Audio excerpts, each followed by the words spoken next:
Je me réveille chaque matin à 6 heures précises. Même 5 ans après ma retraite, je n'arrive pas à perdre cette habitude.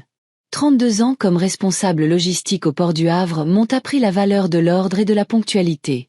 Ils m'ont aussi appris que si l'on ne surveille pas tout soi-même, quelqu'un d'autre commettra une erreur, et c'est vous qui devrez la réparer. Ma petite maison à 2 étages de la rue de l'Est ne se distingue pas de ses voisines. Le même bois peint d'un bleu pâle, un petit porche et un jardin clairsemé sur le devant.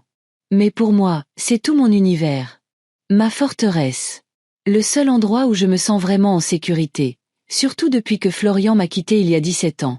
Je verse du café dans ma tasse préférée, celle où il est écrit « Le Havre, Porte Océane ». J'allume la petite télévision sur la table de la cuisine et je consulte le calendrier accroché au réfrigérateur. Comme d'habitude, presque toutes les cases de mai sont vides. Seules quelques-unes sont marquées « Rendez-vous médecin »,« Payez les factures »,« Retrouvez Thérèse au café » et « Fête des mères ». Le dernier dimanche du mois est entouré de rouge. J'entoure cette date chaque année, même si au cours des 8 dernières années, Léa ne m'a invité à célébrer avec elle que 2 fois. Le Havre s'éveille en même temps que moi.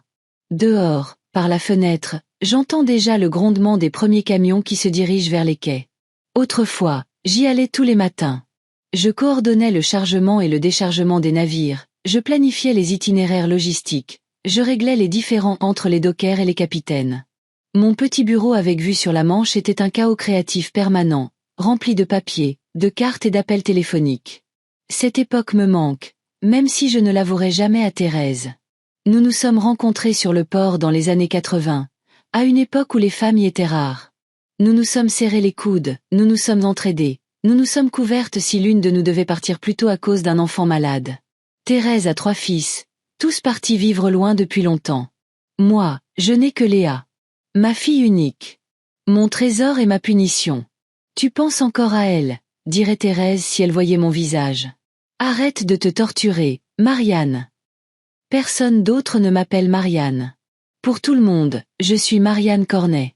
Mais pour Thérèse, je suis juste Marianne. Ça a commencé le premier jour, quand elle s'est trompée sur mon prénom et que je ne l'ai pas corrigé. J'éteins la télévision et je vais m'habiller. Je dois aller à la banque aujourd'hui, et même si personne d'autre que l'employé ne me verra, je mets une robe bleu foncé, un collier de perles et j'applique soigneusement mon rouge à lèvres. Ma mère disait toujours, quand tu sors de chez toi, sois toujours impeccable, on ne sait jamais qui on peut rencontrer. Ça ne l'a pas aidée. Elle a passé toute sa vie avec mon père, qui buvait, la trompait et a fini par partir avec une serveuse à Lyon. Ça ne m'a pas aidée non plus. Mes 2 mariages se sont soldés par des désastres. Mais l'habitude est restée. Mon premier mari, Nathan Appert, était doux et sans caractère. Nous nous sommes mariés quand j'avais 20 ans et que j'étais enceinte de Léa. Il nous aimait toutes les 2, mais il était incapable de garder un travail plus de 6 mois et vivait constamment dans un monde de rêve. Quand Léa a eu 7 ans, j'ai divorcé. J'étais fatiguée de tout porter sur mes épaules. Il a déménagé quelque part dans l'Est et a rapidement cessé d'appeler sa fille. Florian Cornet était son opposé total, brillant, autoritaire, sachant toujours ce qu'il voulait. Je l'ai rencontré quand j'avais 35 ans et lui 42. Il travaillait comme consultant sur notre port, développant un nouveau système logistique. Nous avons tout de suite aimé nous disputer. Ces disputes se sont transformées en un mariage qui a duré 15 ans. Florian avait son opinion sur tout, de la manière d'élever ma fille à la couleur des rideaux de la cuisine. À un moment donné, ce n'était plus amusant, c'est devenu une bataille épuisante. Puis, quand j'ai eu 50 ans, il m'a quittée pour son assistante, qui en avait à peine 30. Je suis restée seule dans la maison que nous avions achetée ensemble. Selon les termes du divorce, il a renoncé à sa part, reconnaissant le préjudice moral qu'il m'avait causé. Florian a toujours été juste, même quand il me faisait du mal. Léa avait 25 ans à l'époque, elle était mariée à Laurent et élevait le petit Raphaël. Elle semblait être une femme adulte. Il était temps pour elle d'apprendre à vivre sa propre vie. Mais elle continuait de m'appeler pour un rien, me demandant de l'aide avec l'enfant, de l'argent pour une nouvelle voiture, pour des réparations. Curieusement, Léa n'a jamais particulièrement aimé Florian, même s'il a essayé d'établir un contact avec elle. Ce n'est pas mon père, répétait-elle avec un entêtement enfantin, même à 20 ans. Mais après notre divorce, pour une raison que j'ignore, elle m'a tout reproché. Tu as toujours été trop têtue, maman. Tu n'aurais pas pu lui céder, au moins de temps en temps ? Je ne lui ai pas parlé de l'assistante, ni du fait que céder, parfois, c'est se perdre soi-même. À la banque, je fais un signe de tête au jeune directeur, comme d'habitude, et je vérifie mes comptes. Tout est en ordre. Ma retraite est arrivée, les factures ont été payées automatiquement, et le versement mensuel pour le prêt immobilier de Léa est également parti. Comme d'habitude. J'ai commencé à l'aider avec son prêt il y a 3 ans, quand elle et Laurent ont décidé de déménager dans un quartier plus coté, à Sainte-Adresse. La nouvelle maison était bien au-dessus de leurs moyens, mais Léa était obsédée par l'idée que ses enfants devaient grandir dans un endroit décent. Laurent avait obtenu une promotion à la banque, mais son salaire ne suffisait toujours pas à couvrir toutes les dépenses. C'est juste pour quelques années, maman, le temps que Laurent devienne directeur d'agence, m'avait assuré Léa. Tu ne veux pas que tes petits-enfants grandissent au milieu des dealers et de la racaille, n'est-ce pas? Il n'y avait ni dealers ni racaille dans notre ancien quartier, juste des familles d'ouvriers ordinaires. Mais Léa a toujours eu tendance à exagérer, surtout quand elle voulait quelque chose. Et tu ne diras à personne que tu nous aides, d'accord, avait-elle ajouté. Laurent est très fier, et il serait contrarié s'il l'apprenait. J'aurais dû comprendre à ce moment-là que quelque chose n'allait pas, mais j'ai accepté. Après tout, j'avais quelques économies, et les employés de la logistique portuaire ont une retraite décente. Surtout, je n'avais qu'une seule enfant, et je voulais le meilleur pour elle. Et c'est ainsi depuis. Chaque mois, je vire une somme qui correspond à environ un tiers de leur mensualité de prêt. Ni Laurent, ni les enfants ne sont au courant. Léa m'assure que c'est notre petit secret. Tu es la meilleure des mamans, dit-elle quand elle appelle pour vérifier si le virement est bien passé. Et puis, elle peut ne pas répondre à mes appels pendant des semaines. En sortant de la banque, je décide de ne pas prendre de taxi mais de marcher jusqu'au café de la plage, où j'ai rendez-vous avec Thérèse. La matinée est claire et la Manche scintille sous le soleil de printemps comme un immense miroir bleu. Le port du Havre a sa propre beauté, industrielle, sérieuse, sans le clinquant touristique. Les immenses navires, les grues portuaires, les entrepôts et les quais. Tout cela fait partie de ma vie, de ma vraie maison. Thérèse m'attend déjà à notre table habituelle, près de la fenêtre. À 66 ans, elle a l'air plus jeune que moi. Elle se teint les cheveux en roux, porte des foulards colorés et n'a pas peur de rire aux éclats. « Marianne !» me fait-elle un signe de la main. « J'ai cru que tu ne viendrais pas. Je t'ai commandé ta tarte aux myrtilles préférée. » Je souris et m'assois en face d'elle. Avec Thérèse, c'est toujours simple. Elle n'exige rien de moi, si ce n'est l'honnêteté. J'étais à la banque, je vérifiais les comptes, dis-je en enlevant mon manteau. Tout est comme d'habitude. Tu as encore envoyé de l'argent à Léa? Thérèse secoue la tête. Quand est-ce que ça va finir, Marianne? C'est une adulte. Il est temps qu'elle apprenne à vivre selon ses moyens. Tu ne comprends pas. Ils ont des enfants, ils ont besoin d'une maison normale. Mes fils aussi ont des enfants, et ils s'en sortent très bien tout seuls, rétorque Thérèse. On n'achète pas une maison qu'on ne peut pas se permettre. Ça s'appelle vivre au-dessus de ses moyens, et ce n'est pas quelque chose que tu devrais encourager. Ce n'est pas la première fois que nous avons cette conversation. Thérèse pense que Léa profite de moi, et moi, je ne peux tout simplement pas dire non à ma fille unique. Comment ça va avec Benoît? Je demande, pour changer de sujet. Il te propose toujours ses services de jardinier? Thérèse éclate de rire. Pas seulement jardinier.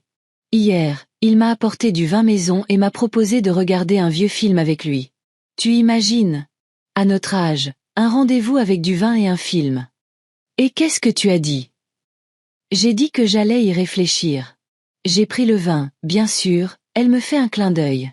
Et il a demandé de tes nouvelles, au fait. Je sens que je rougis.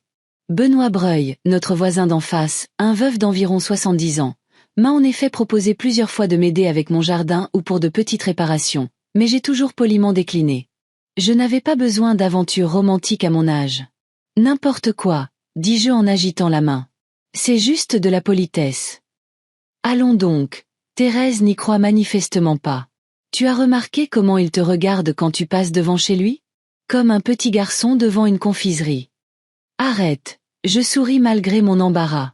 J'ai décidé depuis longtemps que j'en avais fini avec les hommes. 2 divorces, c'est plus que suffisant pour une vie. L'expression de Thérèse redevient sérieuse. Tu ne devrais pas te condamner à cause de 2 mariages ratés. On peut faire des rencontres à tout âge. Regarde-moi. Après la mort de Roi, je pensais que c'était fini. Et maintenant, me voilà à flirter avec mon voisin. Elle glousse comme une petite fille. Je secoue la tête, mais mon cœur se réchauffe. Thérèse sait toujours comment me remonter le moral. La fête des mères approche, dis-je en remuant mon café. Tu penses que Léa m'invitera cette année? Thérèse soupire. Tu poses cette question chaque année, Marianne. Et chaque année, tu es déçue quand elle n'appelle pas. Pourquoi ne l'appellerais-tu pas toi-même, cette fois? Demande-lui simplement, Léa, tu fais quelque chose pour la fête des mères? Je ne peux pas faire ça, je secoue la tête. J'aurais l'air d'insister lourdement. Et alors? Thérèse dit toujours les choses franchement. Tu es sa mère, après tout. Tu as le droit de demander. Je reste silencieuse, piquant ma tarte aux myrtilles avec ma fourchette. Bien sûr, Thérèse a raison. Mais la peur me retient. La peur d'entendre ma fille me dire quelque chose comme « Oh, maman, on avait prévu de passer la journée avec la famille de Laurent. » Ou pire, je ne suis pas sûre qu'on fasse quelque chose cette année. Je vais juste attendre, dis-je finalement. Peut-être qu'elle appellera. Et si elle n'appelle pas? Alors je viendrai chez toi et on boira ce vin que Benoît a apporté. J'essaie de sourire. Thérèse couvre ma main de la sienne. Bien sûr que tu peux venir. Tu sais que tu es toujours la bienvenue. Mais, Marianne. Elle fait une pause. Tu ne devrais pas laisser ta fille te traiter comme ça. Tu mérites plus de respect. Elle est juste occupée, je défends automatiquement Léa. Elle a un travail, des enfants, une maison.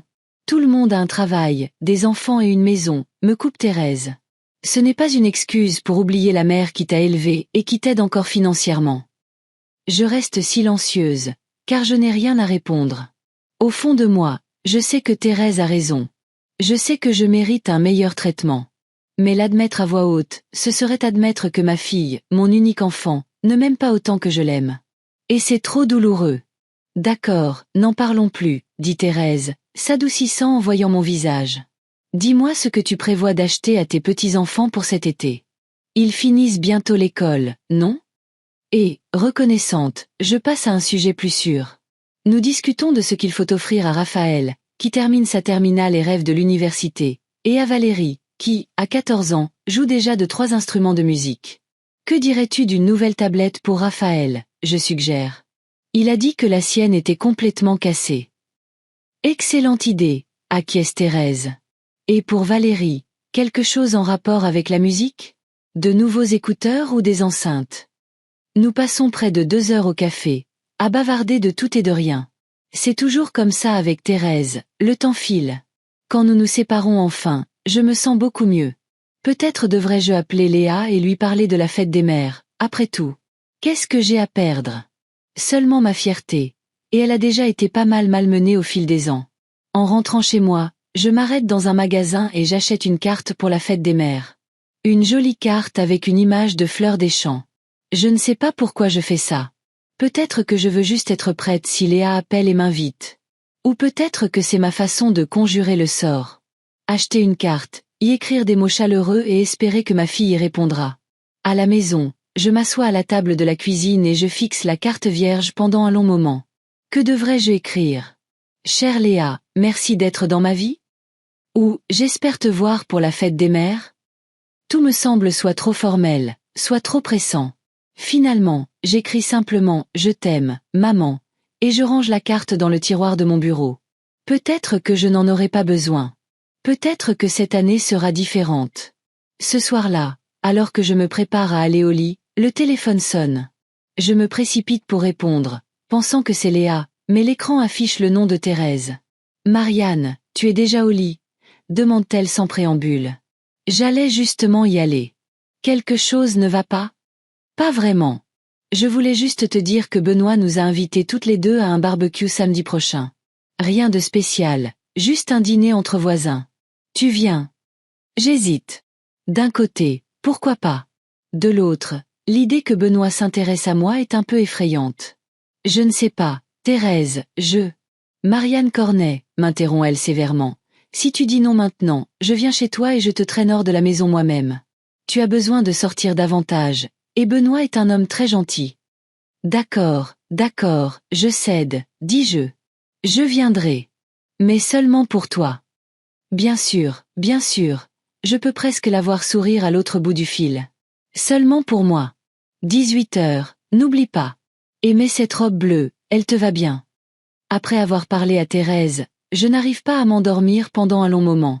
Mes pensées tournent autour du barbecue à venir, de la fête des mères, de Léa et de sa famille. Je pense à mes petits-enfants, que je vois de moins en moins. À l'argent que je verse chaque mois pour le prêt de ma fille. Au fait que j'ai déjà 67 ans et que la plus grande partie de ma vie est derrière moi. Peut-être que Thérèse a raison et qu'il est temps que je commence à vivre pour moi-même. Arrêtez d'attendre la gratitude de Léa. Arrêtez d'espérer une invitation pour la fête des mères. Arrêtez. Mais non, je ne peux pas. C'est ma fille. Mon unique enfant. Je ferai n'importe quoi pour elle, même si elle ne l'apprécie pas. C'est avec cette pensée que je finis par m'endormir, mais la question de Thérèse continue de résonner dans ma tête. Quand est-ce que ça va finir, Marianne? Et je n'ai pas la réponse. Peut-être jamais. La fête des mères approchait à grands pas. 3 jours avant, Léa n'avait toujours pas appelé, et je ne parvenais pas à me résoudre à le faire. À la place, je suis allée au centre commercial Doc Vauban pour acheter des cadeaux. Si ma fille ne comptait pas m'inviter, au moins je pourrais lui apporter ses cadeaux et lui souhaiter une bonne fête en personne. Le centre commercial était bondé. Des jeunes hommes, l'air désemparés, s'agglutinaient devant les bijouteries et les parfumeries, essayant de choisir quelque chose pour leur mère ou leur femme. Des enfants en bas âge tiraient sur les bras de leurs parents, désignant des jouets et des bonbons. C'était l'agitation habituelle d'avant les fêtes. Je suis allée méthodiquement de magasin en magasin, choisissant soigneusement les cadeaux. Pour Léa, j'ai acheté un parfum cher qu'elle avait un jour mentionné, Orchidée Noire, d'un célèbre créateur. Il coûtait près de 180 €, mais comment pourrais-je lésiner sur ma propre fille? Pour Raphaël, j'ai choisi le dernier modèle de tablette, bleu foncé avec un grand écran et une bonne mémoire. Le vendeur a passé un long moment à énumérer tous ses avantages, et j'ai hoché la tête comme si je comprenais un mot de son jargon technique. L'essentiel, c'est que cette tablette était « cool ». C'est comme ça que les adolescents modernes semblent parler. Pour Valérie, j'ai acheté des écouteurs sans fil qui, selon le même vendeur, avaient une qualité sonore superbe et une réduction de bruit. La jeune fille était obsédée par la musique, et j'espérais que le cadeau lui plairait. Mais j'ai longtemps hésité pour le cadeau de Laurent, mon gendre. Il n'a jamais montré beaucoup d'enthousiasme pour mes cadeaux, peu importe ce que je choisissais. Finalement, j'ai opté pour une mallette en cuir coûteuse. Classique, austère, convenant à un employé de banque. Même s'il ne l'apprécie pas, au moins, ça aura l'air respectable, ai-je pensé. Tous mes achats m'ont coûté près de 1000 €, mais je ne regrettais pas la dépense. Après tout, que pourrais-je faire d'autre de cet argent? Je vis modestement, je voyage rarement, et mon seul plaisir est de pouvoir gâter mes proches. Sur le chemin du retour, je me suis arrêtée à une pâtisserie et j'ai acheté un grand gâteau, un chocolat framboise avec de la crème fouettée. Léa a toujours adoré ça. La caissière l'a soigneusement emballé dans une belle boîte avec un ruban et a écrit « Bonne fête maman » sur le couvercle avec un marqueur. Pour votre fille, m'a-t-elle souri? Oui, ai-je répondu, ressentant une étrange amertume. Pour ma fille. À la maison, j'ai soigneusement emballé tous les cadeaux dans du joli papier, signé les cartes et tout mis dans un grand sac. Plusieurs fois, j'ai pris le téléphone pour appeler Léa, mais à chaque fois, je l'ai reposé. Que lui dirais-je? Salut ma fille, tu voudrais inviter ta mère pour la fête des mères? Ça sonnait pathétique, même dans ma tête. Samedi soir, la veille de la fête, je n'ai plus tenu et j'ai envoyé un message à Léa. Ma chérie, je passerai demain pour te souhaiter une bonne fête des mères. Rien de spécial, juste pour te donner tes cadeaux. Quelle heure t'arrangerait? Je n'ai jamais eu de réponse. Peut-être qu'elle avait d'autres projets, ou peut-être qu'elle avait simplement oublié de répondre. Quoi qu'il en soit, j'ai décidé de passer après le déjeuner. Cela semblait l'option la plus sûre. Le matin de la fête des mères était étonnamment ensoleillé et chaud pour Le Havre, ou même en mai, le temps peut être imprévisible. Je me suis réveillée d'humeur festive, même si je savais qu'il n'y avait pas de raison particulière de se réjouir. Personne n'allait m'apporter le petit déjeuner au lit, me donner des fleurs ou me dire des mots gentils. Mais j'étais habituée à célébrer ce jour toute seule. Je me préparais quelque chose de délicieux, je regarderais mon film préféré et j'appellerais Thérèse pour lui souhaiter une bonne fête. Cette fois, c'est Thérèse qui a appelé la première. Bonne fête des mères, Marianne, a-t-elle lancé au téléphone. Comment vas-tu? Merci, ma belle. Je vais bien. Ai-je essayé de paraître joyeuse? Et toi? Lance et Kyle l'ont déjà appelé, s'est-elle vantée de ses fils. Ils ont promis de venir le week-end prochain. Je n'ai pas encore eu de nouvelles de Marcus, mais il est dans un autre fuseau horaire, alors il appellera. Tu as parlé à Léa? Non, dis-je en essayant de paraître désinvolte. Mais je vais passer chez eux cet après-midi pour déposer des cadeaux. Elle t'a invité? La voix de Thérèse était clairement dubitative. Pas exactement. Je lui ai envoyé un texto hier, mais elle n'a pas répondu. Je pense qu'elle a juste oublié. Marianne. Soupira Thérèse. Tu es sûre que c'est une bonne idée? Y aller sans y être invitée? C'est la fête des mères, Thérèse. Je me suis sentie agacée. Je suis sa mère. Ai-je besoin d'une invitation spéciale pour souhaiter une bonne fête à ma propre fille? Bien sûr que non, a rapidement convenu Thérèse. Je ne veux juste pas que tu sois contrariée si... Eh bien, tu sais. Je savais que Thérèse craignait que Léa ne m'attende pas et ne soit pas heureuse de ma visite. Et quelque part, au fond de moi, je le comprenais aussi. Mais l'admettre aurait été admettre une défaite en tant que mère, et je n'étais pas encore prête pour ça. Tout ira bien, dis-je avec une confiance que je ne ressentais pas. Je vais juste déposer les cadeaux, les féliciter et partir. Pas de drame. Thérèse a encore un peu grogné, puis a changé de sujet, et nous avons bavardé de choses plus agréables. Les projets de vacances d'été, le barbecue de Benoît qui s'était plutôt bien passé, même si j'avais essayé de garder mes distances avec lui. Après avoir parlé à Thérèse, j'ai fait quelques tâches ménagères, essayant de ne pas penser à la visite à venir. Vers 14 heures, j'ai commencé à me préparer. J'ai mis ma plus belle robe, vert foncé avec des manches longues et un décolleté modeste. Je me suis légèrement maquillée et coiffée. Je me suis regardée dans le miroir et j'ai vu une femme âgée qui essayait trop d'impressionner. Mais il était trop tard pour changer quoi que ce soit. J'ai appelé un taxi. Je ne me sentais plus très sûre de moi au volant ces derniers temps, surtout les jours de fête où il y avait plus de voitures sur la route. Le chauffeur, un homme d'âge mûr à la barbe épaisse, m'a aidé à charger tous les cadeaux et le gâteau dans le coffre. Pour votre fille, a-t-il demandé alors que nous partions.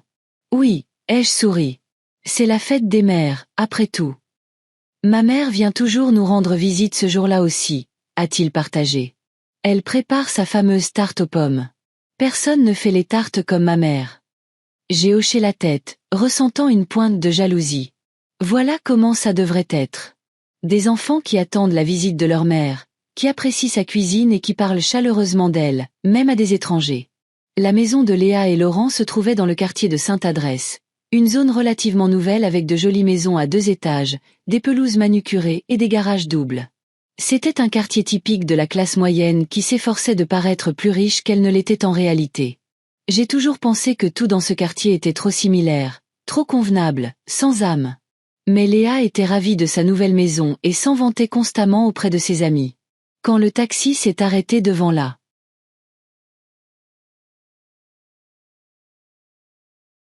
maison, j'ai remarqué plusieurs voitures garées dans l'allée. Mon cœur s'est serré. On aurait dit qu'ils avaient des invités. Peut-être que j'avais vraiment mal choisi mon moment. Le chauffeur m'a aidé à décharger mes affaires et est reparti, me laissant seule devant la maison de ma fille, les bras chargés de cadeaux et d'un gâteau. J'ai pris une profonde inspiration et je me suis dirigée vers la porte d'entrée. La sonnette a retenti mélodieusement, et quelques secondes plus tard, Valérie a ouvert la porte. Ma petite fille avait l'air d'une jeune femme dans une belle robe ivoire, ses cheveux soigneusement tressés. Elle ne s'attendait manifestement pas à me voir. Mamie. La surprise sur son visage s'est rapidement transformée en une légère panique. Tu es venue. Bien sûr, ma chérie, ai-je souri, en essayant de ne pas montrer à quel point sa confusion me blessait. Bonne fête des mères. J'ai apporté des cadeaux pour vous tous. Valérie a jeté un regard incertain par-dessus son épaule, à l'intérieur de la maison, puis de nouveau vers moi. Maman, a-t-elle appelé, mamie est là. Il y avait quelque chose dans sa voix qui m'a mise mal à l'aise.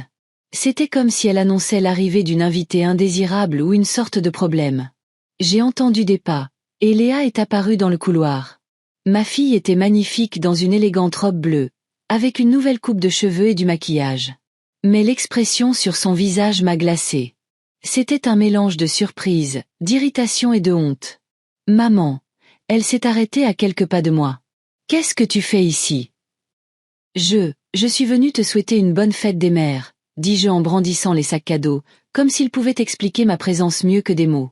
Je t'ai envoyé un texto hier, mais tu n'as pas répondu, alors j'ai pensé. Je n'ai vu aucun message. Léa a froncé les sourcils et a sorti son téléphone de sa poche.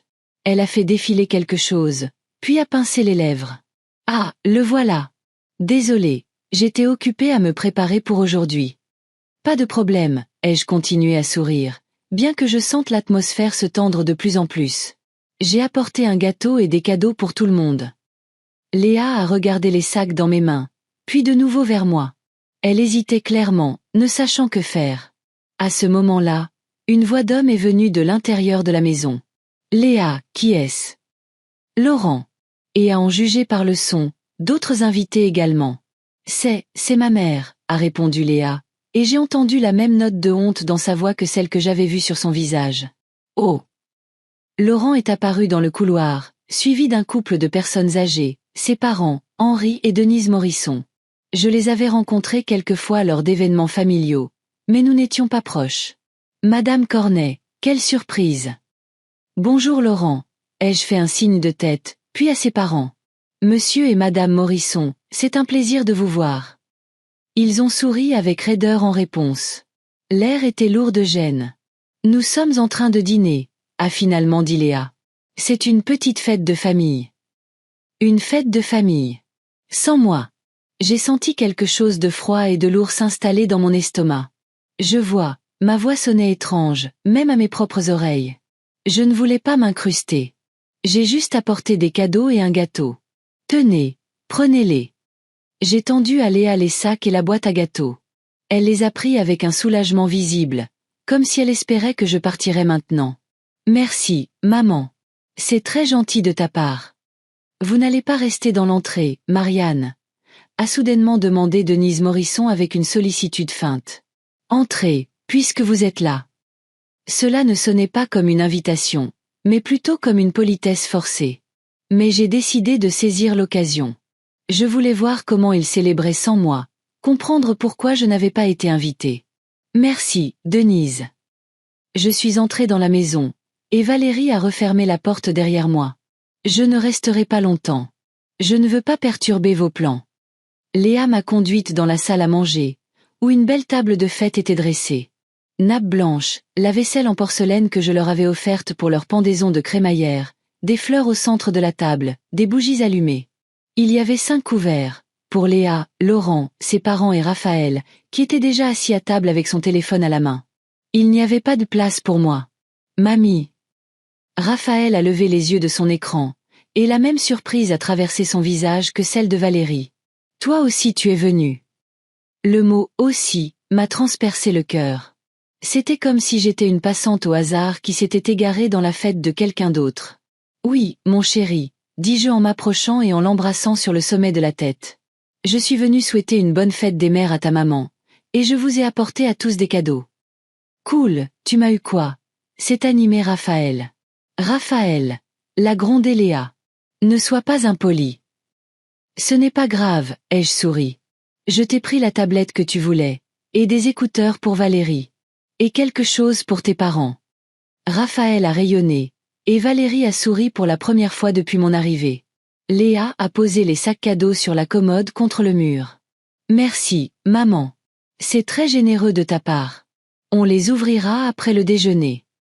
Bien sûr, ai-je acquiescé en jetant un coup d'œil à la table. C'est magnifique chez vous. Qu'est-ce que vous avez préparé? Léa a fait un merveilleux canard aux pommes, est intervenue Denise. C'est ma recette.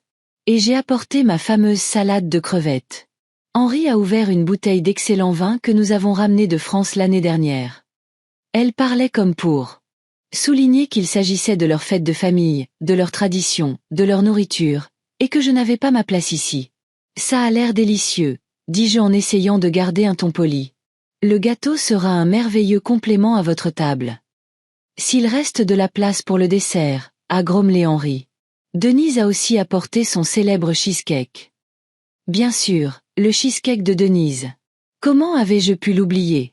Léa s'extasiait toujours sur la cuisine de sa belle-mère, même si elle était tout aussi bonne cuisinière. Je n'ai jamais compris ce désir de plaire aux parents de son mari en rabaissant sa propre mère. Je peux ramener le gâteau à la maison, ai-je offert, me sentant rougir d'humiliation. Ou vous le laissez pour demain. Non, non, a dit rapidement Léa. On le goûtera certainement, peut-être même aujourd'hui. C'est juste que, eh bien, on avait déjà des projets pour le dîner. Des projets qui ne m'incluaient pas. Je me tenais au milieu de la salle à manger, me sentant complètement déplacée. Personne ne m'a offert de siège.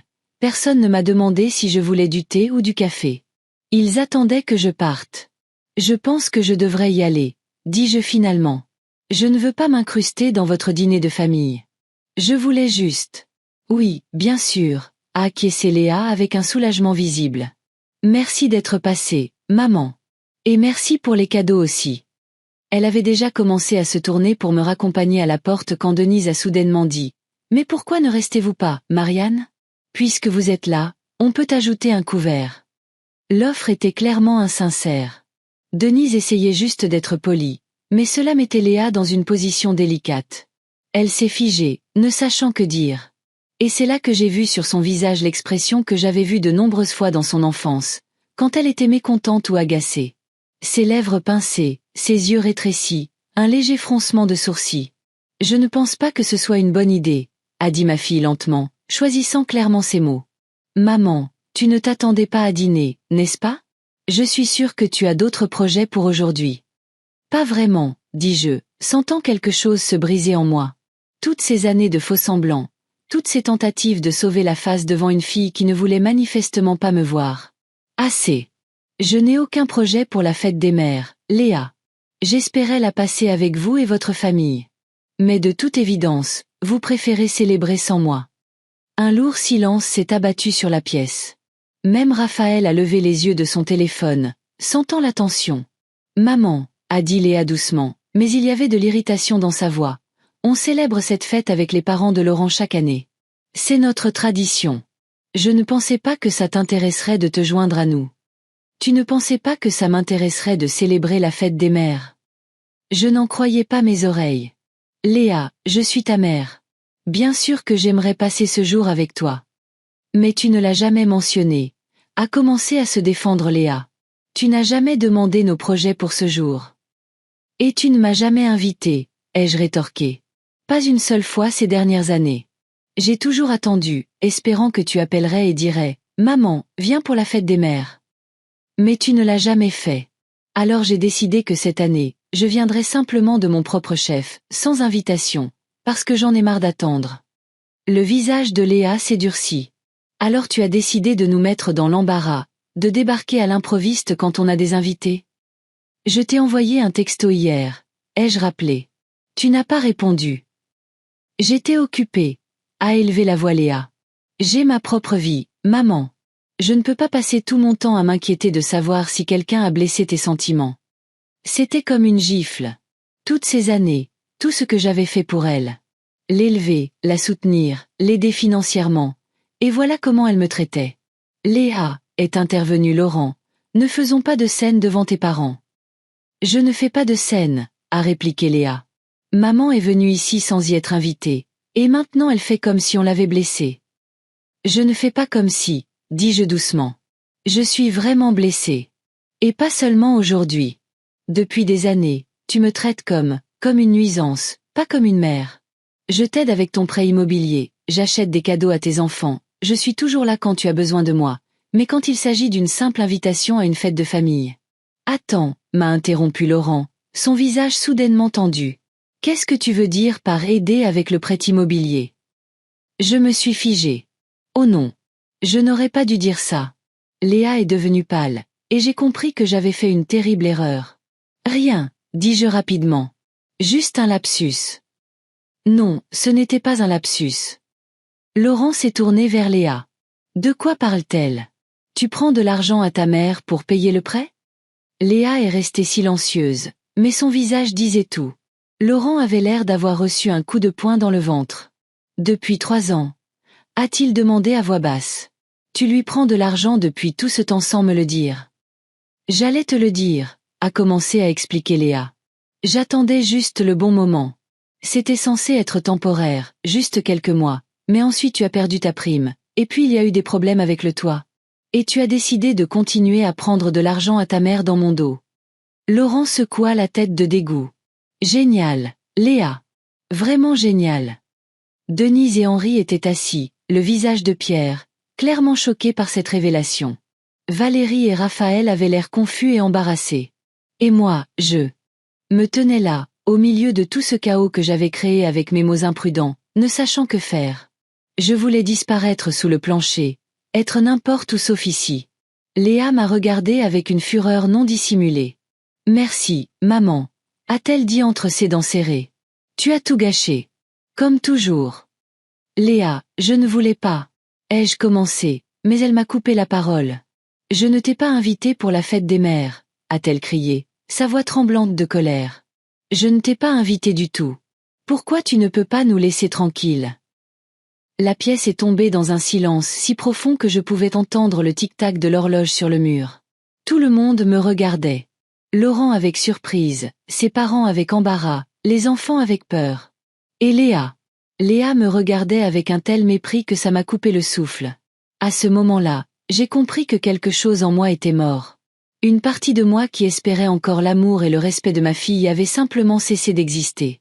Elle a été remplacée par quelque chose de froid et de dur. Je me suis redressée, j'ai redressé mes épaules et j'ai regardé Léa droit dans les yeux. Je m'en vais, dis-je calmement. Passez une bonne fête. Sans attendre de réponse, je me suis tournée et j'ai marché vers la sortie. Personne ne m'a suivi. Personne n'a essayé de m'arrêter ou de s'excuser. J'ai entendu Laurent dire quelque chose de sec à Léa derrière moi, et elle lui a répondu encore plus sèchement. Je suis sortie et ce n'est qu'à ce moment-là que j'ai réalisé que je n'avais aucun moyen de rentrer. Le taxi était parti, et je ne savais pas comment en appeler un autre. J'ai vérifié mon téléphone. La batterie était presque morte. Bon, il faudrait bien que j'arrive à appeler un taxi et attendre. Je me suis éloignée de la maison et je me suis assise sur un banc dans un petit parc de l'autre côté de la rue. Le soleil brillait toujours, mais j'avais l'impression que le crépuscule s'installait autour de moi. Je me sentais vide, et en même temps rempli d'une nouvelle détermination inconnue. Mon cœur battait régulièrement, alors qu'il aurait dû se briser de douleur. J'ai dû être en état de choc. Après avoir appelé un taxi en utilisant l'application avec les quelques derniers pourcents de batterie, je suis restée assise à regarder la maison de Léa. La belle maison qu'elle ne pouvait pas se permettre sans mon aide. La maison où je n'étais pas invitée pour la fête des mères. Je ne t'ai pas invitée pour la fête des mères. Ces mots résonnaient dans mes oreilles, encore et encore. Ce n'était pas seulement un rejet, mais une humiliation publique. Devant toute sa famille. Devant les parents de Laurent. Devant ses propres enfants. Comme si j'étais une sorte de mendiante agaçante, et non la femme qui lui avait donné la vie, qui l'avait élevée, soutenue et aidée toute sa vie. Je me suis souvenu de la petite Léa qui venait me voir avec ses problèmes d'enfant, genoux écorchés, jouets cassés, peine de cœur avec ses amis. Comment je la consolais quand elle pleurait parce que son père était parti. Comment je veillais à son chevet la nuit quand elle était malade. Quelle fierté j'avais ressentie à sa remise de diplôme.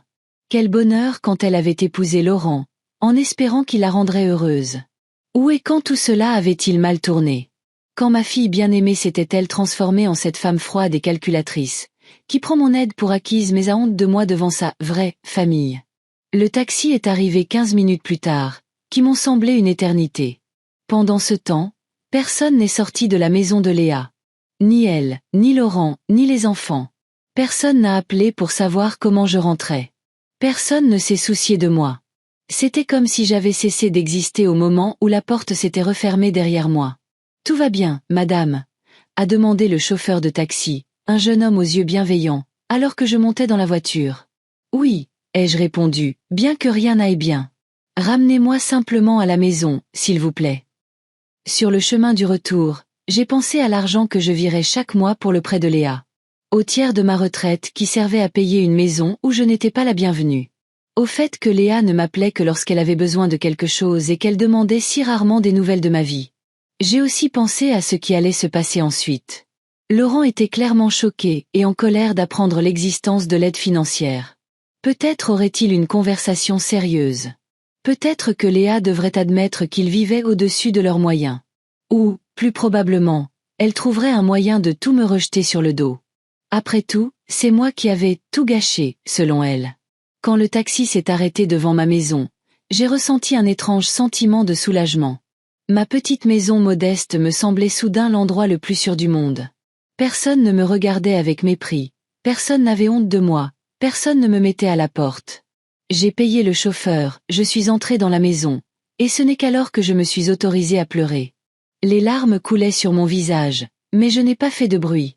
C'étaient les larmes silencieuses et amères d'une personne qui avait enfin reconnu la vérité qu'elle avait longtemps refusé de voir. Ma fille ne m'aime pas. Peut-être qu'elle ne m'a jamais vraiment aimée. J'ai enlevé ma robe de fête, je me suis démaquillée et j'ai peigné mes cheveux. Ces gestes mécaniques m'aidaient à ne pas penser à ce qui s'était passé.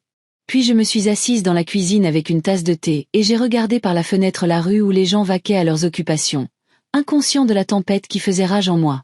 Le téléphone a sonné vers 19 heures. J'ai sursauté en voyant le nom de Léa sur l'écran.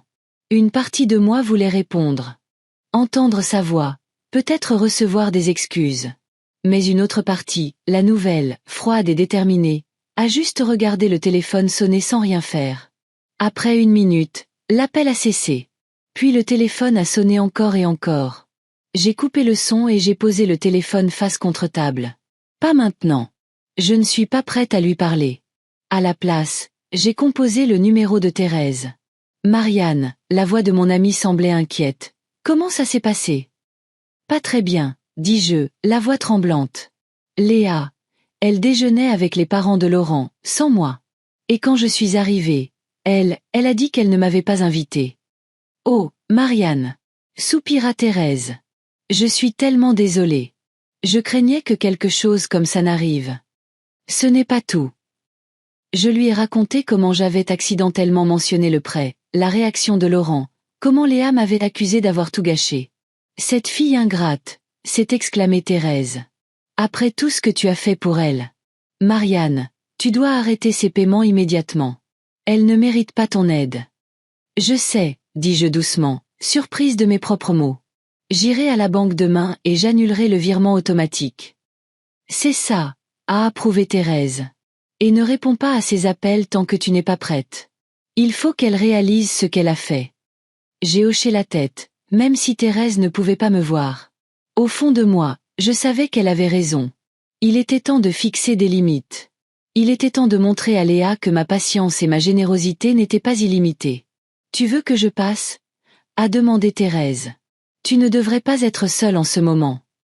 Non, merci, ai-je décliné. J'ai besoin d'être seule pour réfléchir à tout ça. Après avoir parlé à Thérèse, j'ai vérifié mon téléphone. Cet appel manquait de Léa et un message. Maman, il faut qu'on parle. S'il te plaît, rappelle-moi. Le lundi matin m'a accueilli avec un mal de tête et les yeux gonflés de larmes. J'avais à peine dormi de la nuit, rejouant les événements de la veille dans ma tête, entendant encore et encore les mots cruels de Léa. Mon téléphone était éteint, je ne l'avais pas mis à charger en rentrant. C'était peut-être mieux ainsi. Je ne voulais pas voir combien de fois ma fille avait essayé de m'appeler.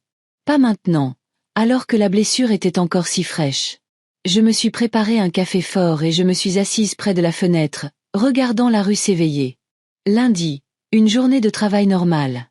Les gens se dépêchaient, inconscients de la tempête qui faisait rage en moi.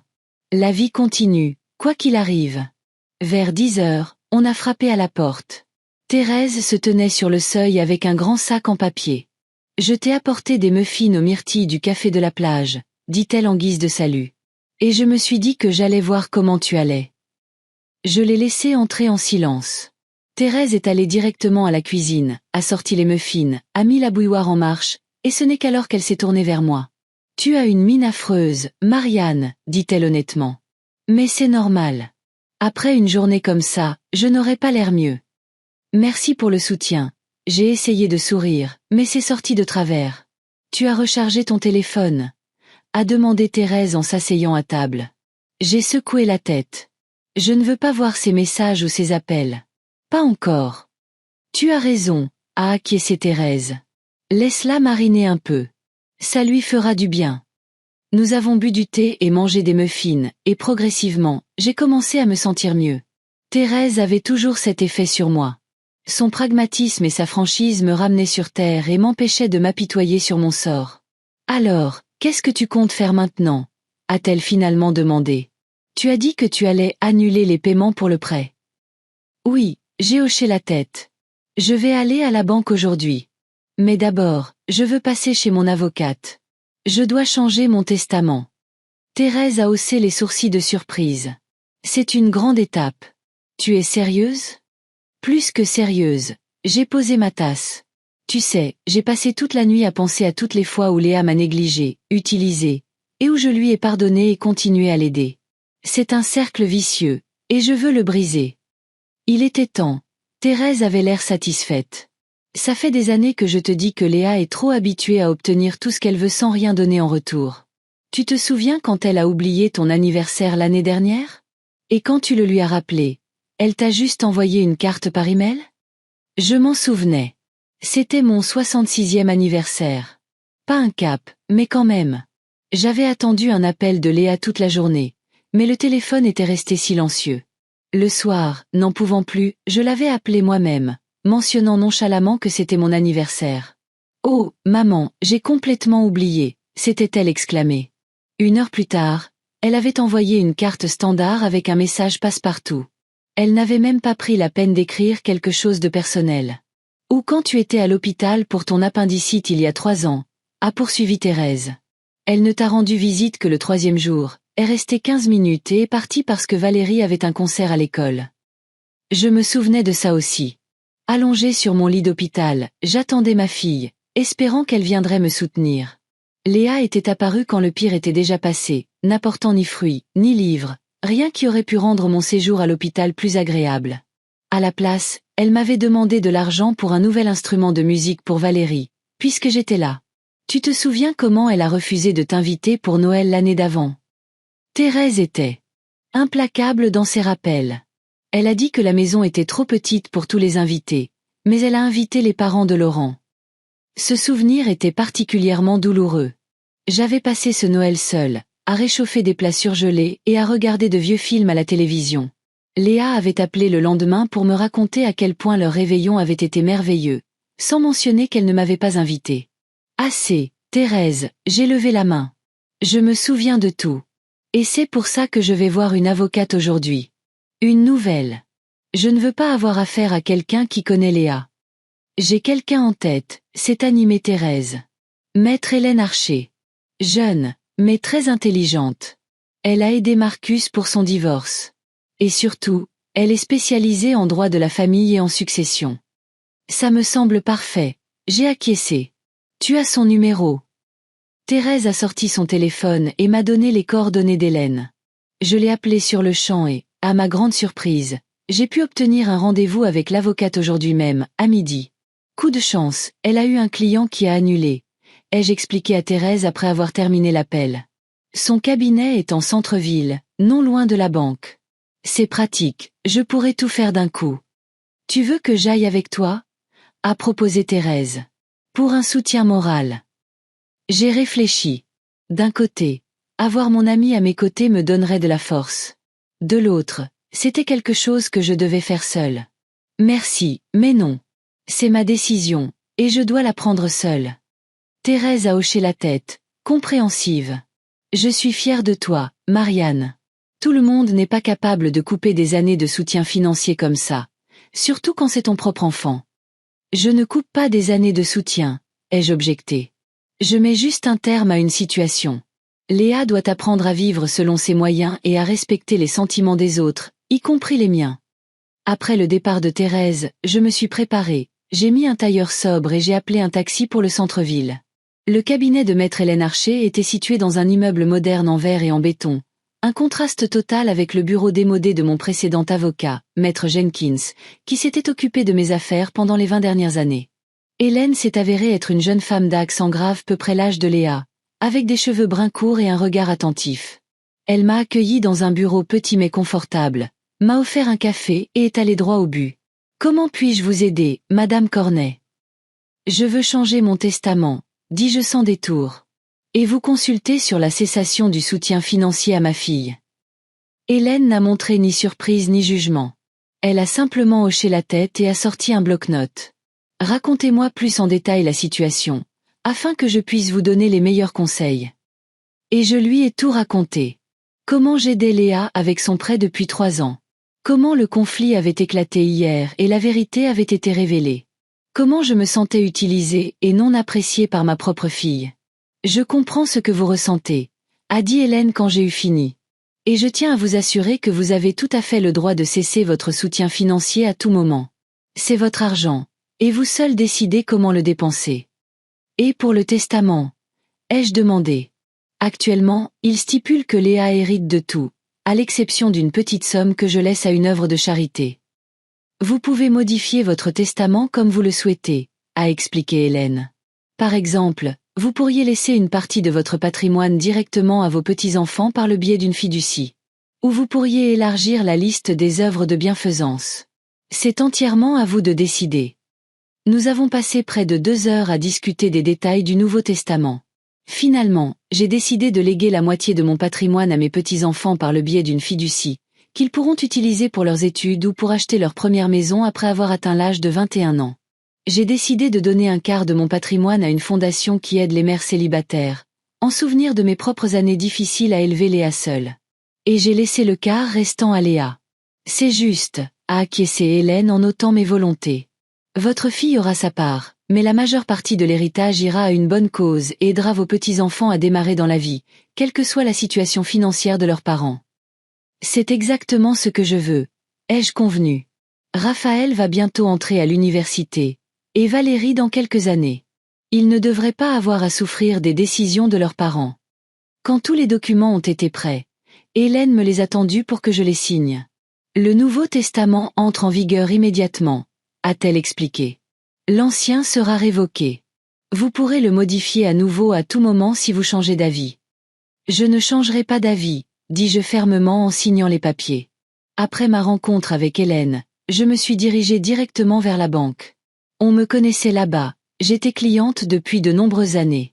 Le directeur d'agence, Monsieur Pâtissier, m'a personnellement fait entrer dans son bureau. Comment puis-je vous aider, Madame Cornet? Je veux annuler le virement automatique qui part sur le compte de ma fille chaque mois, dis-je sans préambule. Monsieur Pâtissier a haussé les sourcils mais n'a rien dit, se contentant de taper quelque chose sur son ordinateur. Vous parlez du virement de 800 € sur le compte de Léa Morrison, celui programmé pour le 15 de chaque mois. C'est bien celui-là, j'ai hoché la tête. Je veux l'annuler immédiatement. Puis-je me permettre de demander s'il y a un problème avec le virement? A demandé prudemment le directeur. Peut-être souhaitez-vous modifier le montant ou la date? Non, j'ai secoué la tête. Je ne ferai tout simplement plus ces paiements. Jamais. Quelque chose dans mon ton a dû convaincre Monsieur Pâtissier de ne plus poser de questions. Il a hoché la tête, a cliqué encore quelques fois sur sa souris et m'a tendu un document à signer. Veuillez confirmer l'annulation du virement automatique en signant ici et ici. J'ai signé les papiers, me sentant étrangement légère. C'était comme si un lourd fardeau que je portais sur mes épaules depuis toutes ces années venait de disparaître. C'est fait, a dit Monsieur Pâtissier. Le virement automatique a été annulé. Le dernier virement a été effectué le 15 mai, et le prochain, le 15 juin, ne sera pas effectué. Merci, dis-je en me levant et en lui tendant la main pour la lui serrer. Une dernière question. Si ma fille contacte la banque à propos de ce paiement, que lui dira-t-on? Nous ne sommes pas autorisés à divulguer des informations sur vos transactions bancaires à des tiers, même à des membres de votre famille, sans votre consentement, m'a assuré le directeur. Le maximum que nous puissions dire, c'est que le paiement n'a pas été reçu. Nous ne sommes pas tenus d'en expliquer les raisons. Parfait, j'ai hoché la tête. Au revoir, Monsieur Pâtissier. En sortant de la banque, je me suis arrêtée sur les marches, respirant profondément l'air frais du printemps. Pour la première fois depuis de nombreuses années, je me sentais libre. Libre de la culpabilité, des obligations que je m'étais imposées, de l'espoir sans fin de gagner l'amour de ma fille avec de l'argent. J'ai sorti mon téléphone et je l'ai allumé. Immédiatement, des notifications d'appels manqués et de messages ont inondé mon écran. 27 appels de Léa, 15 de Laurent, 3 de Raphaël. Des dizaines de messages allant des excuses aux accusations. Des demandes de rappel aux menaces de venir défoncer la porte si je ne répondais pas. Le dernier message de Léa datait d'Aix en grave peine 1 heure. Maman, il faut qu'on parle sérieusement. C'est à propos du prêt. S'il te plaît, rappelle-moi. Bien sûr. C'est à propos du prêt. Pas de mes sentiments. Pas de la façon dont elle m'a humiliée. Mais de l'argent. Toujours l'argent. J'ai supprimé tous les messages sans lire les autres et j'ai rangé mon téléphone dans mon sac. Puis j'ai levé la main pour héler un taxi qui passait. La semaine qui a suivi la fête des mères a été un véritable test. J'avais coupé le son de mon téléphone, mais je voyais l'écran s'allumer constamment avec de nouveaux appels et messages. Léa était tenace, il fallait le lui reconnaître. Les 2 premiers jours, je n'ai répondu à aucun appel. Mais le 3e jour, j'ai commencé à lire les messages. Ils allaient de la supplication à la menace, et vice-versa, comme si Léa ne savait pas quelle tactique fonctionnerait le mieux. « Maman, s'il te plaît, rappelle-moi. On doit parler. Si tu ne réponds pas, je viens et je défonce la porte. Je suis désolée, j'ai eu tort. Tu ne peux pas nous abandonner comme ça. » Laurent n'était pas en reste, bien que ses messages soient plus mesurés. « Madame Cornet, nous devons discuter de cette situation en adulte. S'il vous plaît, donnez-nous une chance de nous expliquer. Nous comprenons que vous soyez contrariés, mais il y a des questions financières qui doivent être résolues. » Des questions financières. Tout revenait toujours à l'argent. Le 4e jour, un message de Raphaël est arrivé. « Mamie, pourquoi tu ne réponds pas? Maman pleure tout le temps et papa est en colère. Qu'est-ce qui se passe ?» Ce message m'a fait réfléchir. Mes petits-enfants n'étaient pas responsables du comportement de leurs parents. Mais les utiliser pour me mettre la pression, c'était trop. Puis un message vocal de Valérie est arrivé. Sa voix calme et incertaine semblait presque effrayée. « Mamie, s'il te plaît, appelle maman. Ça va vraiment mal à la maison. Mes parents se disputent tout le temps, et papa dit qu'on pourrait perdre la maison. J'ai peur. S'il te plaît, aide-nous. » Mon cœur s'est serré. Était-il vraiment en train d'entraîner les enfants dans notre conflit, d'utiliser leur peur pour me manipuler? C'était bas, même pour Léa. Le 5e jour, le nombre d'appels avait atteint des niveaux absurdes. J'ai compté 34 appels manqués rien que dans la matinée. Léa était clairement désespérée. Thérèse, qui était passée avec des courses, a secoué la tête en regardant mon téléphone qui vibrait à plusieurs reprises sur la table. Elle ne lâche pas l'affaire, hein. Eh bien, elle tient sa persévérance de toi, mon ami, ai-je gloussé. Je ne sais pas ce qu'elle essaie d'obtenir, ai-je soupiré.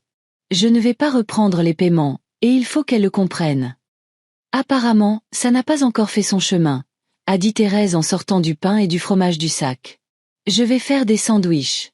Tu as maigri cette semaine, et ce n'est pas un compliment. J'ai souri faiblement. C'était vrai. J'avais à peine mangé et mal dormi toute la semaine. Le stress et la culpabilité constante. Même maintenant, alors que je savais que je faisais ce qu'il fallait, une partie de moi était encore tourmentée par les remords. Comment une mère pouvait-elle refuser d'aider son propre enfant, même si cet enfant était adulte depuis longtemps et se comportait comme une adolescente gâtée?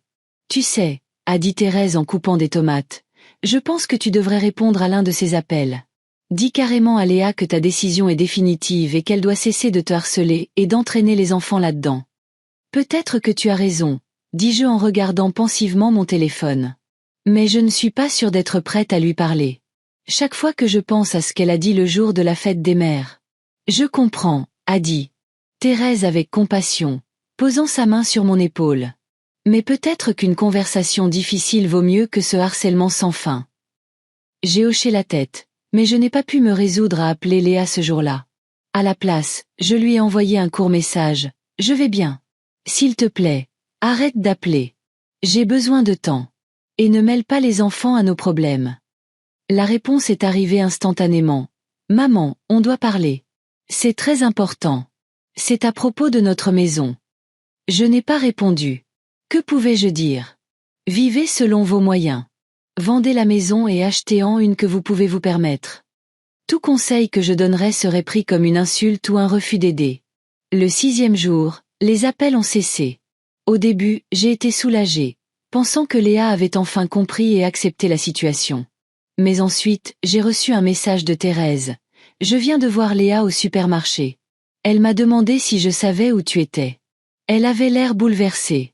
Fais attention. Un frisson m'a parcouru l'échine. Quelque chose me disait que le calme était temporaire et qu'une tempête se préparait encore. Et j'avais raison. Le soir même, vers 18 h, on a frappé fort à la porte. Je savais qui c'était avant même d'arriver à la fenêtre et de voir la voiture de Léa garée dehors. On a frappé à nouveau, encore plus fort. Maman, je sais que tu es à la maison. Ouvre la porte tout de suite. La voix de Léa était tranchante, avec une pointe d'hystérie. J'ai pris une profonde inspiration, rassemblant mes forces, et j'ai ouvert la porte. Léa a fait irruption dans la maison comme un ouragan. Ses cheveux habituellement soignés étaient en désordre, ses yeux rouges, soit de pleurs, soit de colère. « Pourquoi tu ne répondais pas à ton téléphone ?» a-t-elle crié depuis le seuil. « J'ai essayé de te joindre toute la journée. »« Je t'ai envoyé un message. » ai-je répondu calmement en fermant la porte. « J'ai dit que j'avais besoin de temps. » « Du temps. » Léa a levé les bras au ciel. « On n'a pas le temps. La banque a envoyé un avis de non-paiement. Tu comprends ce que ça veut dire? » « Je comprends, » dis-je en passant devant elle pour aller dans le salon et m'asseoir dans un fauteuil. « Ça veut dire que vous devez trouver l'argent pour le prêt, ou vendre la maison. » Léa m'a regardé comme si je venais de suggérer quelque chose d'indécent. « Vendre la maison. Tu es folle. C'est notre maison. Tes petits-enfants grandissent là-bas. Une maison que vous ne pouvez pas vous permettre, ai-je essayé de dire d'une voix égale, bien que je tremble à l'intérieur. Je n'avais jamais parlé aussi crûment à ma fille. Toi et Laurent avez contracté un prêt en sachant que vous ne pouviez pas assumer les paiements seuls. Vous avez compté sur mon aide, sans même me demander si j'étais prête à vous aider pendant des années. Tu as offert, a rétorqué Léa en s'affaissant sur le canapé en face de moi. Tu as dit que tu voulais aider. J'ai offert d'aider avec l'apport, ai-je corrigé. Pas avec les mensualités pendant 30 ans. C'était ton idée, et j'ai accepté parce que je voulais que vous ayez une belle maison. Mais je n'ai pas signé pour payer un tiers de votre prêt pour le reste de ma vie. Léa s'est mordu la lèvre, ne s'attendant manifestement pas à une telle réponse. Qu'est-ce qui a changé? A-t-elle demandé, la voix plus basse. Pourquoi as-tu soudainement décidé d'arrêter de nous aider? La fête des mères a tout changé, dis-je en la regardant droit dans les yeux. La façon dont tu m'as traité. La façon dont tu as dit, devant tout le monde, je ne t'ai pas invité, comme si j'étais une sorte d'étrangère intrusive, pas ta mère qui t'a soutenu et aidé dans tout, toute ta vie. Léa a détourné le regard. J'étais agacée, a-t-elle marmonné. Tu as débarqué à l'improviste quand on avait des invités. Je t'avais envoyé un message avant, ai-je rappelé. Tu l'as ignoré. Et même si j'étais arrivée à un mauvais moment, ça n'excuse pas la façon dont tu m'as traité. Tu m'as humiliée, Léa. Devant ta famille. Devant mes petits-enfants. Je suis désolée, a-t-elle dit. J'ai eu tort, je l'admets. Mais vas-tu vraiment arrêter de nous aider à cause d'une stupide dispute? Ce n'est pas juste une dispute, j'ai secoué la tête. C'est la goutte d'eau qui fait déborder un vase rempli de négligence et d'ingratitude. Pendant des années, tu as pris mon aide pour acquise, sans montrer ni respect ni gratitude. Tu ne m'appelais que quand tu avais besoin de quelque chose. Tu oubliais de m'inviter aux fêtes de famille. Tu avais honte de moi devant tes amis et la famille de Laurent. Ce n'est pas vrai, s'est exclamée Léa. Je n'ai jamais eu honte de toi. Non, j'ai souri tristement. Alors pourquoi ne leur as-tu jamais dit que je t'aidais avec le prêt? Pourquoi Laurent n'était-il pas au courant avant la fête des mères? Pourquoi m'as-tu demandé de garder le secret? Léa est restée silencieuse, et son silence parlait plus fort que n'importe quel mot. J'étais ton distributeur de billets, Léa, ai-je continué doucement. Pas une mère, pas une grand-mère pour tes enfants, pas une personne avec des sentiments et des besoins. Juste une source d'argent à utiliser et à cacher des regards indiscrets. Ce n'est pas juste. Léa s'est levée du canapé et a commencé à faire les 100 pas dans la pièce. Oui, je t'ai demandé une aide financière. Oui, j'en étais reconnaissante. Mais je ne t'ai jamais considéré comme un distributeur de billets. Tu es ma mère, et je t'aime. Elle a dit les derniers mots avec incertitude, comme si elle n'y croyait pas tout à fait elle-même. Si c'est vrai, alors pourquoi ne m'as-tu pas invité pour la fête des mères? Ai-je demandé sans détour. Pourquoi ai-je eu l'impression de ne pas avoir ma place dans ta vie toutes ces années? Léa s'est arrêtée, a ouvert la bouche pour dire quelque chose, puis l'a refermée. Elle ne savait manifestement pas quoi répondre. Écoute, a-t-elle finalement dit, je comprends que tu sois blessée, et peut-être que je ne me suis pas toujours comportée parfaitement. Mais en ce moment, on parle du bien-être de toute notre famille. Si tu arrêtes d'aider avec le prêt, on pourrait perdre la maison. Raphaël et Valérie devront changer d'école, perdre leurs amis. C'est ça que tu veux? La voilà. La manipulation par les petits-enfants. Je m'y attendais, mais ça m'a quand même piqué. Ne reporte pas la responsabilité sur moi, Léa, ai-je essayé de dire fermement. Toi et Laurent êtes des adultes. Vous avez pris la décision d'acheter une maison que vous ne pouviez pas vous permettre. Maintenant, vous devez prendre une autre décision, soit trouver un moyen de la payer vous-même, soit déménager dans un endroit plus abordable. Tu ne comprends pas, a élevé la voix Léa. On ne peut pas trouver cet argent. Laurent a des problèmes au travail, et il n'est pas prêt d'avoir une augmentation. Et mon salaire? Tu sais combien il paie les administratrices à la clinique? Alors il faudra penser à vendre. J'ai haussé les épaules. Ou à refinancer le prêt sur une plus longue durée pour baisser les mensualités. Je n'arrive pas à croire que tu parles de ça si calmement. Léa m'a regardé avec stupéfaction. On dirait que tu parles d'étrangers, pas de ta propre famille. Ça ne te fait rien, ce qui nous arrive? Si, ça me fait quelque chose, ai-je soupiré. Mais je ne vais plus encourager votre irresponsabilité financière. Ce n'est pas de l'aide, Léa. C'est de la codépendance. Je t'ai laissé m'utiliser, et tu n'as jamais appris à apprécier l'argent ou à vivre selon tes moyens. M'utiliser. Léa a ri amèrement. Mon Dieu, maman, on dirait une psychologue de bas étage à la télé. Je ne t'ai pas utilisé. J'ai juste accepté l'aide que tu offrais. Et puis tu l'as prise pour acquise, ai-je ajouté. Et tu n'as jamais exprimé la moindre gratitude. Pas un mot, pas un geste. Qu'est-ce que tu veux que je fasse? Que je me mette à genoux devant toi à chaque fois pour te remercier de ta générosité? Léa s'énervait. C'est ton argent, tu peux en faire ce que tu veux. Mais ne me fais pas passer pour une égoïste ingrate juste parce que je n'ai pas organisé une parade à chaque fois que tu faisais le virement. J'ai secoué la tête. Elle ne comprenait toujours pas, ou ne voulait pas comprendre. Il ne s'agit pas d'être reconnaissante pour l'argent, Léa. Il s'agit de respect. Il s'agit de la façon dont tu me traites en général.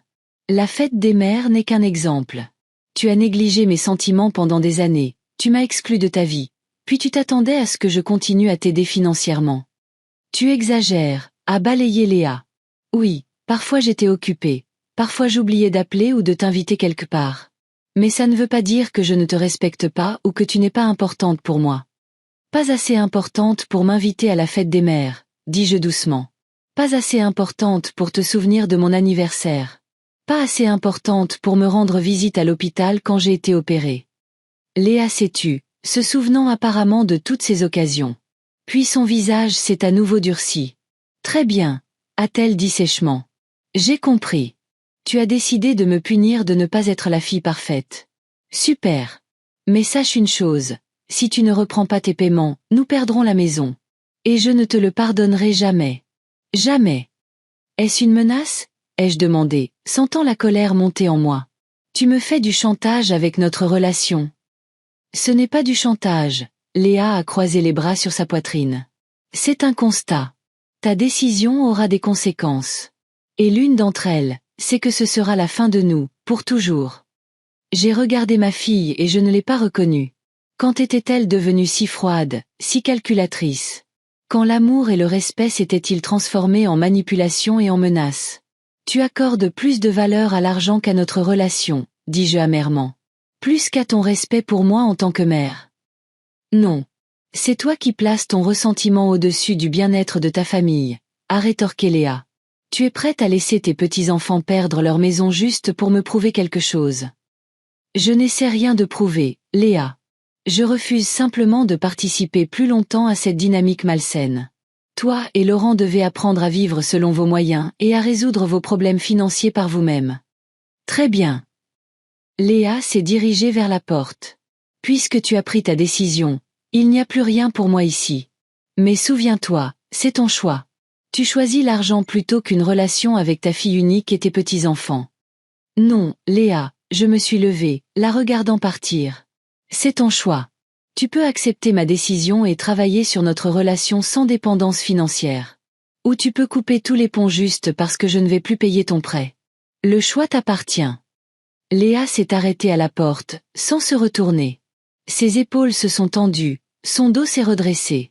Tu devras vivre avec les conséquences de ta décision, dit-elle doucement. Et elles ne te plairont pas.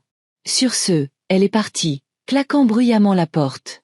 J'ai entendu sa voiture démarrer, les pneus crisser sur le gravier, puis il y a eu le silence. Je me suis laissée retomber dans le fauteuil, me sentant soudain très vieille et très fatiguée. Une partie de moi voulait courir après Léa, lui dire que j'avais changé d'avis, que je continuerais à l'aider, que je ferais tout ce qu'elle voudrait juste pour ne pas la perdre. Mais une autre partie, plus forte, plus sage, savait que ce serait un pas en arrière.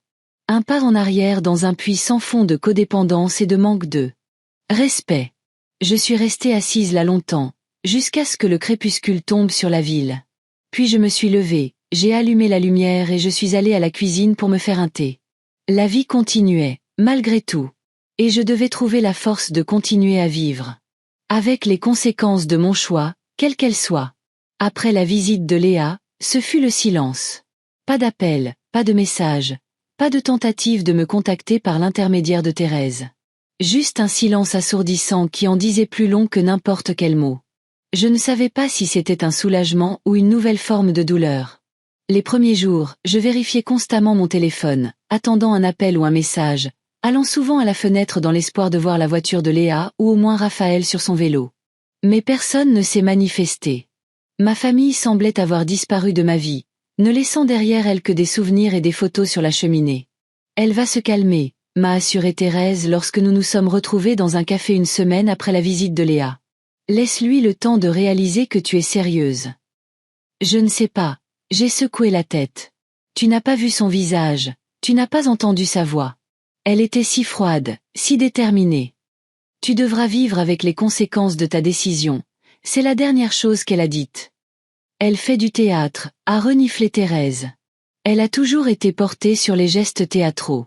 Tu te souviens quand elle a juré à 15 ans qu'elle ne te parlerait plus jamais si tu ne la laissais pas aller à ce concert à Paris? Combien de temps ça a duré? 3 jours. J'ai souri faiblement en me souvenant de cet épisode. Léa avait toujours été émotive, sujette à l'exagération. Mais maintenant, c'était différent. Nous étions toutes les deux des femmes adultes, et l'enjeu était plus important qu'un voyage à un concert. En tout cas, tu as bien fait, a poursuivi Thérèse. On ne peut pas se laisser exploiter, même par ses propres enfants. Surtout par ses propres enfants. Sinon, quel exemple leur donnes-tu? J'ai hoché la tête, bien que j'ai encore des doutes. Avais-je bien fait? Peut-être aurais-je dû trouver un compromis. Par exemple, continuer à aider, mais sous certaines conditions. Ou réduire progressivement le montant au lieu de le couper net. Ces pensées me hantaient jour et nuit, ne me laissant aucun répit. J'ai même envisagé d'appeler Léa pour lui proposer une solution, mais à chaque fois, je me suis arrêtée. Non. Je devais être ferme. Je devais montrer que mes limites étaient importantes, que mes sentiments comptaient. Le 10e jour après notre dernière rencontre, le facteur a apporté une enveloppe. C'était une simple enveloppe blanche avec mon nom et mon adresse écrit de l'écriture soignée de Léa. Ce n'était pas un email ou un SMS, c'était une vraie lettre en papier, ce qui était inhabituel de nos jours. Je l'ai fixée pendant un long moment, n'osant pas l'ouvrir. Quelque chose me disait que le contenu de cette enveloppe allait changer ma vie pour toujours. Finalement, rassemblant mon courage, j'ai soigneusement ouvert l'enveloppe. À l'intérieur se trouvait une feuille de papier pliée. « Chère maman », commençait la lettre, et cette salutation formelle m'a fait mal au cœur.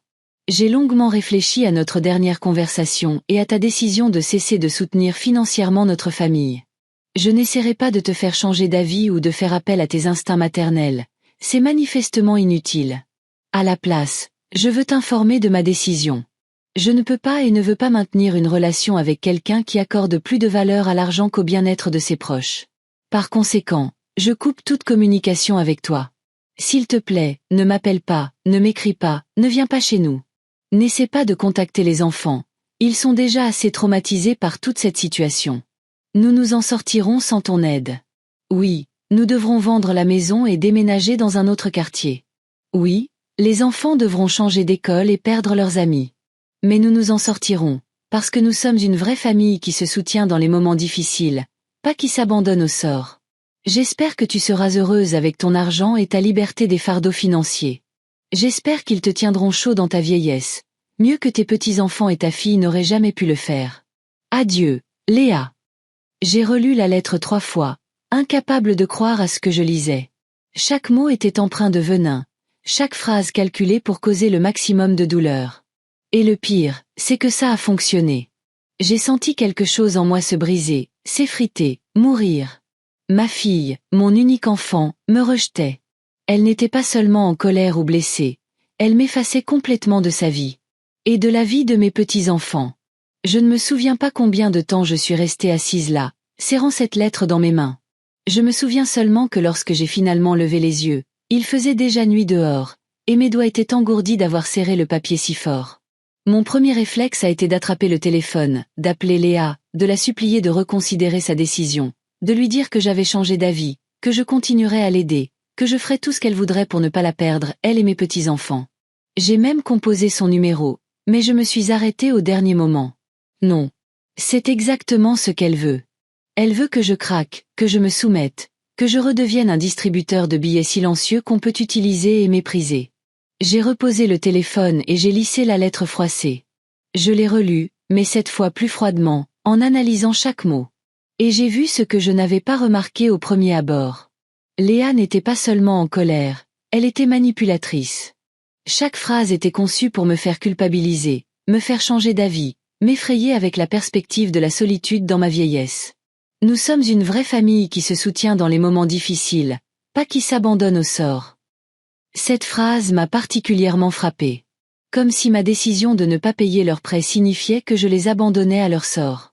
Comme si je n'avais pas élevé Léa seule, travaillé à 2 emplois pour lui fournir tout ce dont elle avait besoin, l'avais soutenue dans toutes ses entreprises.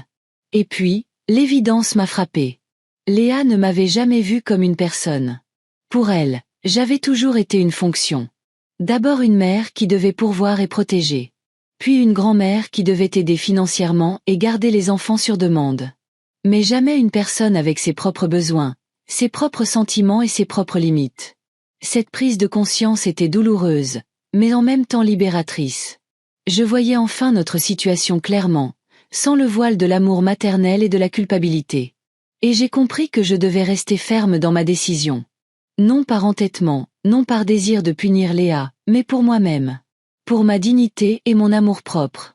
J'ai soigneusement plié la lettre, je l'ai mise dans le tiroir de mon bureau et je suis allée préparer le dîner.